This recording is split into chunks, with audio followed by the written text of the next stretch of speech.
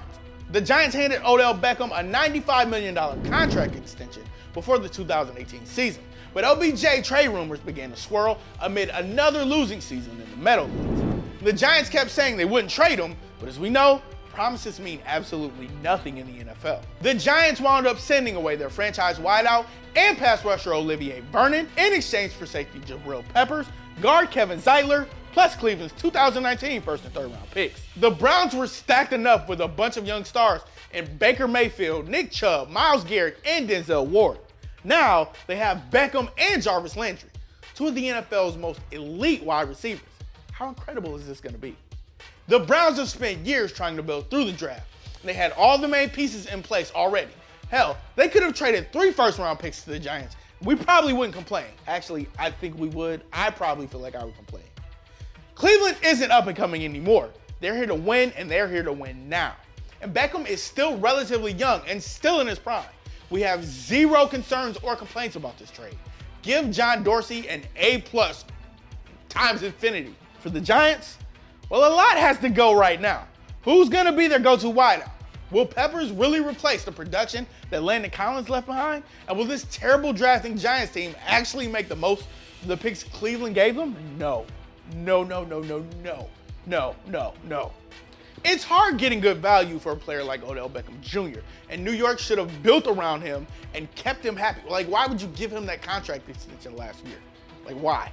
You should have kept him and built around him and Saquon Barkley. Get Eli out of there. Give somebody a chance to win something. This trade was trash. Dave Gettleman, you get an F. New York, you get an F, and I'm out. How would you grade the biggest trades of the 2019 offseason? Join us in the comment section below. If you like this video and learned a thing or two, clicking the like button helps us out a ton, and we truly appreciate it. If this is your first time coming around to TPS though, subscribing is a great idea because we put out videos like this every single day. But as always, thanks for watching, and we'll see you guys next time.